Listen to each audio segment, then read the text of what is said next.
This is the another problem. As you can see कि river है और उसके ऊपर ब्रिज है, और ऑब्वियस है कि रिवर जो है उसका दो किनारा, यहाँ मान लीजिए आप रिवर है और इसके ऊपर एक ब्रिज है, और इस ब्रिज का रिवर से हाइट भी दिया हुआ है, दैट इज 3 मीटर।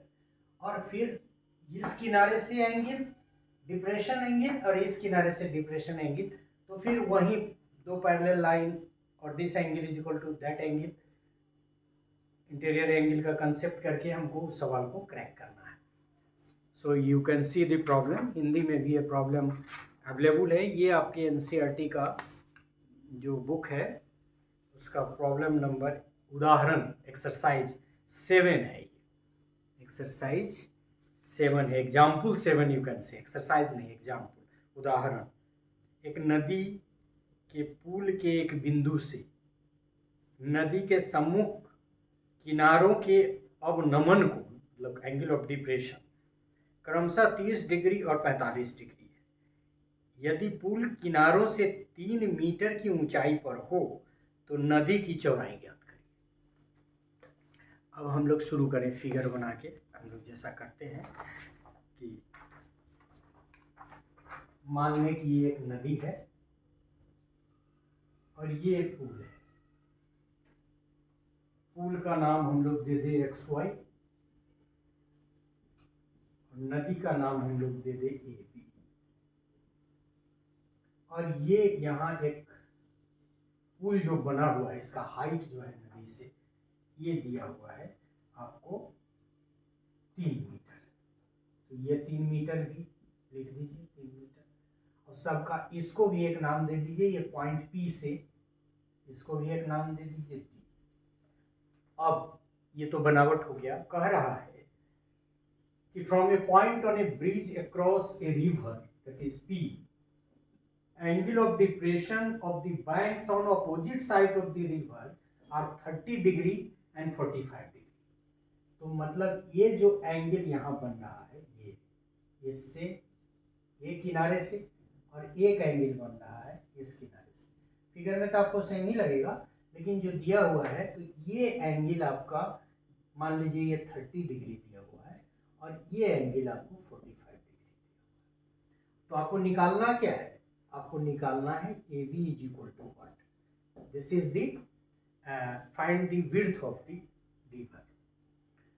अब इसमें क्या है कि आपको एंगल एक्स PA कितना दिया हुआ है? 30 डिग्री। अब चूंकि XY is parallel to AB and AP is a transversal, this angle is equal to this angle, that is 30 degree. So angle XPA is equal to DAP is equal to angle DAP angle तो बीच में रहेगा, ये हो गया। उसी तरह से ये 45 डिग्री है, मतलब कौन angle? Angle X sorry Y, यहाँ तो वाई है ना, वाई, इसको वाई लिखे। Y P A is equal to Y P B is equal to 45 degree. ये और ये इसके पैरेलल है एक्स वाई, और ये भी पैरेलल है। और ट्रांसवर्सल कौन है? ट्रांसवर्सल है बीपी। तो ये एंगल इस एंगल के बराबर हो जाएगा, that is 45 degree. So angle D B P, angle D B P is also equal to 45 degree. ये दोनों आप यहाँ देखें। अब दो राइट एंगल ट्रायंगल आपका है। दो राइट एंगल ट्रायंगल में पहला राइट एंगल ट्रायंगल आपका जो है वो है आपका PAD। तो PAD in right angle triangle PAD में कितना है? एंगल 30 डिग्री है। तो tan 30 degree is equal to normal by base, PD is normal. PD is divided by AD, और ये tan 30 degree 1/√3, so the value is equal to, or PD is given, that is 3 meter. So 3 and AD, and that is why AD is equal to 3√3 metre. AD तो निकल गया. फिर उसी तरह से इस राइट एंगल ट्रायंगल में हम लोग लें, in right angle triangle PDB, we have tan 45 degree is equal to PD by DB, PD by DB. इसको करेंगे तो tan 45 degree is equal to 1, PD is given, that is 3 meter, and DB is given, DB is DB, और ये implies करता है कि DB is equal to कितना, इधर चला गया तो 3 metre, DB is equal to 3 metre. अब ये निकल गया, इक्वेशन भी चाहे तो आप डाल दें, ये निकल गया. जब दोनों निकल गया तो दोनों का वैल्यू पुट कर दें यदि, तो ए बी निकल जाएगा जो हमको निकालना है, ए बी का विड्थ. तो A B is equal to A D plus D B.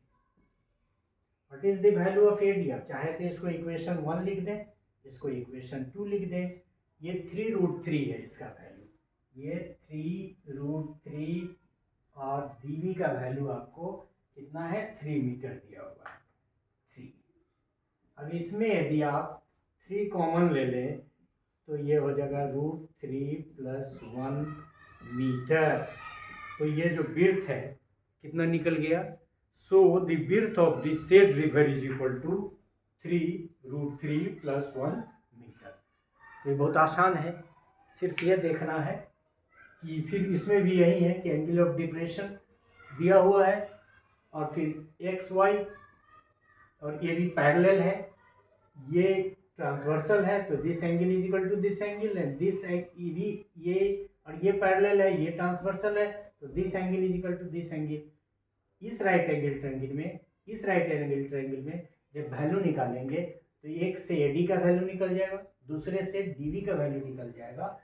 चूंकि एडी प्लस डीबी ही एबी है, तो एबी का वैल्यू ऐसे निकल जाएगा. So in this way we could also solve this problem. It is very easy, बस 1-2 चीज़ों को याद रखना है, और मैथ्स में तो ये है ही कि कुछ चीज़ों को याद रखना पड़ेगा, क्लू ढूंढना पड़ेगा, only then you will be able to crack a problem. So we have also solved this problem as well. Thank you.